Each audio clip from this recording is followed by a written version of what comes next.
Hi hello ನಮಸ್ತೆ, welcome back to another video. ಕಳೆದ ವಿಡಿಯೋದಲ್ಲಿ ಎಲ್ಲ ಡೀಟೇಲ್ಸ್ ಕೊಟ್ಟಿದ್ದೆ. ಗೃಹಲಕ್ಷ್ಮಿ ಬಗ್ಗೆ ಏನೆಲ್ಲ ಅಪ್ಡೇಟ್ಸ್ ಬಂದಿದೆ, ಎಲ್ಲೆಲ್ಲ ಅಪ್ಲೈ ಮಾಡಬೇಕು ಆ ಥರ ಈ ಥರ. ಇವತ್ತು ಇನ್ನೂ ಒಂದು ಹೊಸ ಅಪ್ಡೇಟ್ಗಳು ಬಂದಿದೆ. ಇದು ಇಲ್ಲಿ ನಿಮ್ಗೆ ಕಾಣಿಸ್ಬೋದು ಫೋಟೋ. ಬೇಕಂದರೆ ನಾನು ಸೈಡಲ್ಲಿ ಕೊಟ್ಟಿರ್ತೀನಿ, ನೋಡ್ಕೊಳ್ಳಿ, ನಿಮಗೆ ಈಸಿ ಆಗುತ್ತೆ. ಓಕೆ, ಇನ್ನೂ ಕೆಲವೊಂದು ಅಪ್ಡೇಟ್ಗಳು ಬಂದಿದೆ. ಇದನ್ನು ಎಲ್ಲಿ ಅಪ್ಲೈ ಮಾಡಬೇಕು, ಹೇಗೆ ಅಪ್ಲೈ ಮಾಡಬೇಕು, ಮತ್ತು ಇದರಲ್ಲಿ ಏನೆಲ್ಲ ಅಗತ್ಯ ದಾಖಲೆಗಳು ಬೇಕು ಅಂತ ಹೇಳಿ ಹೊಸ ಅಪ್ಡೇಟ್ ಬಂದಿದೆ. ಅದನ್ನು ಕೆಲವೊಂದನ್ನು ಓದಿಕೊಂಡು ಹೋಗ್ತೀನಿ, ಮತ್ತು ನಿಮ್ಗೆ ಸೈಡಲ್ಲಿ ಕೊಟ್ಟಿರ್ತೀನಿ. ಅವಾಗ ನಿಮಗೆ ಈಸಿ ಆಗುತ್ತೆ ಅದನ್ನು ಫಾಲೋ ಮಾಡೋಕ್ಕೆ.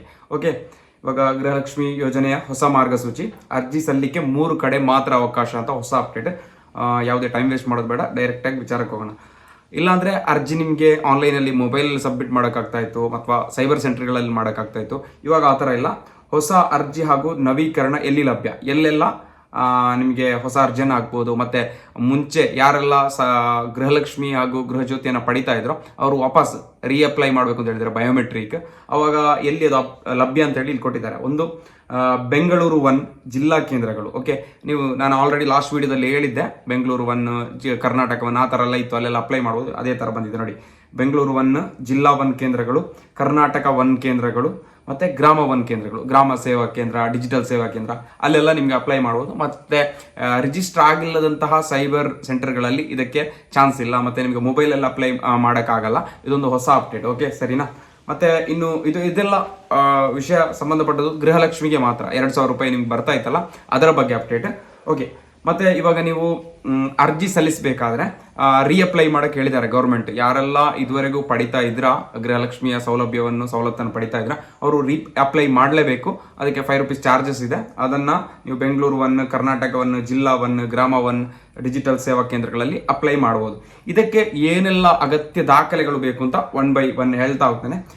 ಇಲ್ಲಿ ಇದೆ ಅರ್ಜಿ ಸಲ್ಲಿಸಲು ಬೇಕಾಗುವ ಅಗತ್ಯ ದಾಖಲೆಗಳು. ಒಂದು, ಮನೆಯ ಯಜಮಾನಿಯ ಹೆಸರು ಮತ್ತು ಆಧಾರ್ ಸಂಖ್ಯೆ ಮತ್ತು ಅವರ ಆಧಾರ್ ಕಾರ್ಡ್ ಬೇಕೇ ಬೇಕು. ಮನೆ ಯಜಮಾನಿಯ ಬ್ಯಾಂಕ್ ಖಾತೆಯ ವಿವರಗಳು, ನಿಮ್ಮ ಹತ್ರ ಸೇವಿಂಗ್ಸ್ ಬ್ಯಾಂಕ್ ಇದ್ರೆ, ಯಾವುದೇ ಅಕೌಂಟ್ ಇದ್ರೂ ಕೂಡ ನಡೆಯುತ್ತೆ.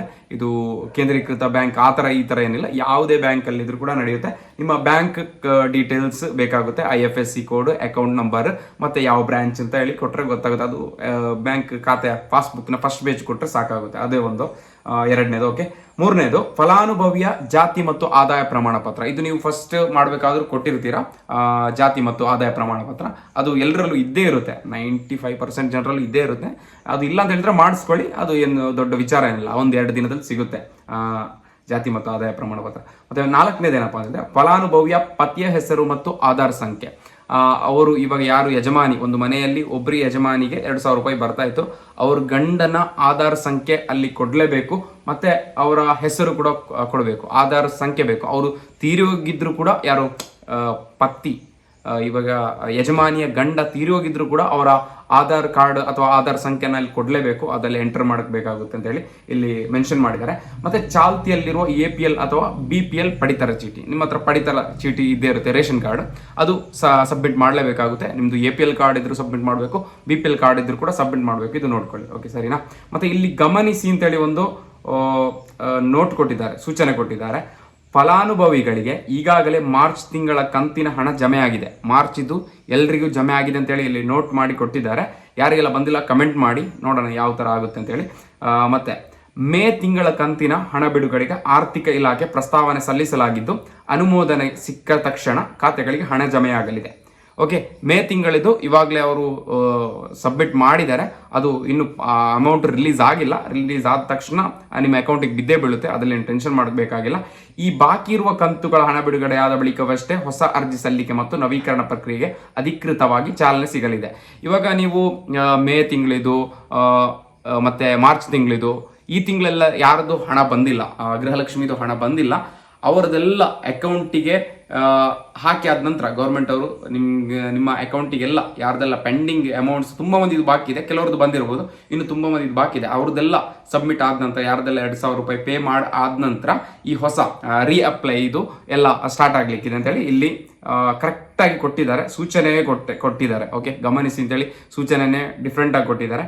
ಮತ್ತೆ ಕೆಳಗಡೆ ಒಂದು ನೋಟ್ ಕೊಟ್ಟಿದ್ದಾರೆ, ಅರ್ಹರಿಗೆ ಮಾತ್ರ ಯೋಜನೆ ತಲುಪಿಸಲು ಫಲಾನುಭವಿಗಳು ಮತ್ತೊಮ್ಮೆ ಅರ್ಜಿ ಸಲ್ಲಿಸಿ ನವೀಕರಿಸಿಕೊಳ್ಳಬಹುದು. ಯಾಕಂತ ಹೇಳಿದ್ರೆ ಇದು ನಿಮ್ಗೆ ಗೊತ್ತಿರ್ಬೋದು, ಅದೇ ತುಂಬಾ ಮಂದಿ ಇದರಲ್ಲಿ ಅಕ್ರಮ ಆಗಿದೆ, ಮತ್ತೆ ತೀರಿ ಹೋದವ್ರ ಹೆಸರಲ್ಲಿ ಹಣ ಪಡ್ಕೊಂಡಿದ್ದಾರೆ, ಮತ್ತೆ GST ಕಟ್ತಿರೋರು ಹಣ ಪಡ್ಕೊಳ್ತಾ ಇದ್ದಾರೆ, ಈ ತರ ಎಲ್ಲ ಕಂಪ್ಲೇಂಟ್ಸ್ ಇತ್ತು. ಇದನ್ನೆಲ್ಲ ಕಡಿವಾಣ ಹಾಕ್ಲಿಕ್ಕೆ ಬೇಕಾಗಿ ಹೊಸ ಹೊಸ ರೂಲ್ಸ್ ಅನ್ನು ತಂದಿದ್ದಾರೆ, ಮತ್ತೆ ಬಯೋಮೆಟ್ರಿಕ್ ಎಲ್ಲ ತಂದಿದ್ದಾರೆ. ಅದನ್ನ ಲಾಸ್ಟ್ ವಿಡಿಯೋದಲ್ಲಿ ಹೇಳಿದ್ದೀನಿ, ಬಯೋಮೆಟ್ರಿಕ್ ಹೇಗೆ ಮಾಡೋದು, ಎಲ್ಲಿ ಮಾಡೋದು, ಏನೆಲ್ಲ ಮಾಡಬೇಕು ಎಲ್ಲ ಡೀಟೇಲ್ಸ್ ಕೊಟ್ಟಿದ್ದೀನಿ. ಅದನ್ನ ನೋಡ್ಕೊಳ್ಬೇಕಂದ್ರೆ ಇಂಪಾರ್ಟೆಂಟ್ ಇದ್ರೆ.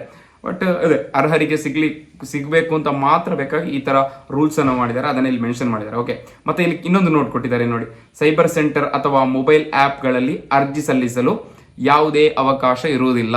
ಮುಂಚೆ ಇತ್ತು, ಇವಾಗ ಇನ್ನೂ ಇಲ್ಲ. ಸೈಬರ್ ಸೆಂಟರ್ಗಳಲ್ಲಾಗಲಿ ಮತ್ತೆ ಮೊಬೈಲ್ಗಳಲ್ಲಾಗಿ ನಿಮಗೆ ಅಪ್ಲಿಕೇಶನನ್ನು ಹಾಕ್ಲಿಕ್ಕೆ ಆಗೋದಿಲ್ಲ. ಹೊಸ ಅಪ್ಲಿಕೇಶನ್ ಮಾಡೋದಾದ್ರೆ ಅದಕ್ಕೆ ಅವರು ಹೊಸ ಆ್ಯಪನ್ನೊಂದು ಹೊಸ ಸಾಫ್ಟ್ವೇರ್ನೊಂದು ಲಾಂಚ್ ಮಾಡಿದ್ದಾರೆ. ಲಾಂಚ್ ಮಾಡಿಲ್ಲ, ಮಾಡ್ತಾ ಇದ್ದಾರೆ, ಅದನ್ನು ಬಿಲ್ಡ್ ಮಾಡ್ತಾ ಇದ್ದಾರೆ. ಇನ್ನು ಏನಿಲ್ಲ ಅಂದರೂ ಒಂದು 10-20 ದಿನದಲ್ಲಿ ಆಗುತ್ತೆ. ಅದನ್ನು ಅವರು ಆ ಸಾಫ್ಟ್ವೇರ್ನ ಡೈರೆಕ್ಟ್ ಇವರ ಬೆಂಗಳೂರುವನ್ನ, ಕರ್ನಾಟಕವನ್ನ, ಗ್ರಾಮವನ್ನ, ಸೇವಾವನ್ನ ಡಿಜಿಟಲ್ ಕೇಂದ್ರಗಳಿಗೆ ಅವರು ಸಬ್ಮಿಟ್ ಮಾಡ್ತಾರೆ, ಸಪ್ಲೈ ಮಾಡ್ತಾರೆ. ಮತ್ತೆ ನಿಮಗೆ ಅಲ್ಲಿ ಹೋಗಿ ಬಯೋಮೆಟ್ರಿಕ್ ಮಾಡ್ಬೋದು, ಹೊಸ ಅರ್ಜಿಯನ್ನು ಹಾಕ್ಬೋದು, ಮತ್ತೆ ವಾಪಸ್ ನಿಮಗೆ ನಾರ್ಮಲ್ ಅದೇ ಥರ ನಿಮ್ಮ ಇದಿರುತ್ತಲ್ಲ ಗೃಹಲಕ್ಷ್ಮಿ, ಗೃಹಜ್ಯೋತಿ, ಅದಕ್ಕೆಲ್ಲ ಅಪ್ಲೈ ಮಾಡ್ಬೋದು, ಅದರ ಸವಲತ್ತನ್ನು ಪಡ್ಕೊಳ್ಬೋದು. ಅದಕ್ಕಾಗಿ ಇಷ್ಟು ಡೀಟೇಲ್ಸನ್ನು ಕೊಟ್ಟಿದ್ದೇನೆ ನೋಡಿ. ಇದನ್ನು ಫಾಲೋ ಮಾಡಿದ್ರೆ ನಿಮಗೆ ಯಾವುದು ತೊಂದರೆ ಇರೋದಿಲ್ಲ. ಮತ್ತೆ ಅದೇ 2 ಹೊಸ ನೋಟ್ಸ್ ಏನಪ್ಪ ಅಂತಂದರೆ, ಸೈಬರ್ ಸೆಂಟರ್ ಅಥವಾ ಮೊಬೈಲ್ ಆ್ಯಪ್ಗಳಲ್ಲಿ ಅರ್ಜಿಯನ್ನು ಸಲ್ಲಿಸಲು ಯಾವುದೇ ಅವಕಾಶ ಇರುವುದಿಲ್ಲ. ಹಾಗಾದರೆ ಇದರ ಬಗ್ಗೆ ನಿಮಗೆ ಡೀಟೇಲ್ಸ್ ಎಲ್ಲ ಗೊತ್ತಾಗಿದೆ ಅಂತ ತಿಳ್ಕೊಳ್ತಾನೆ. ಕನ್ಫ್ಯೂಷನ್ ಇದ್ದರೆ, ಏನಾದರೂ ಕನ್ಫ್ಯೂಷನ್ ಇದ್ದರೆ ಕಮೆಂಟ್ ಮಾಡಿ, ಕಮೆಂಟ್ ಬಾಕ್ಸಲ್ಲಿ ಕಮೆಂಟ್ ಮಾಡಿ, ನಾನು ಆನ್ಸರ್ ಮಾಡಿ ಟ್ರೈ ಮಾಡ್ತೀನಿ. ಏನಾದರೂ ಅಪ್ಡೇಟ್ ಇದ್ದರೆ ಹೊಸ ವೀಡಿಯೋ ಮಾಡಾಕ್ತೀನಿ. ಸಬ್ಸ್ಕ್ರೈಬ್ ಮಾಡಿ ಇಟ್ಕೊಂಡ್ರೆ ನಿಮಗೆ ನಾನು ಮಾಡಿರೋ ವೀಡಿಯೋ ಫಸ್ಟ್ ಬರುತ್ತೆ, ನಿಮಗೆ ಡೀಟೇಲ್ಸ್ ಎಲ್ಲ ತಿಳ್ಕೊಬೋದು. ಹಾಗಾದರೆ ವಿಡಿಯೋ ಇಷ್ಟ ಆಗಿರುತ್ತೆ ಅಂತ ತಿಳ್ಕೊಳ್ತಾನೆ. ಇಷ್ಟ ಆದರೆ ಲೈಕ್ ಮಾಡಿ, ಶೇರ್ ಮಾಡಿ ಮತ್ತು ಮರೆಯದೆ ಸಬ್ಸ್ಕ್ರೈಬ್ ಮಾಡಿ. Thank you for watching.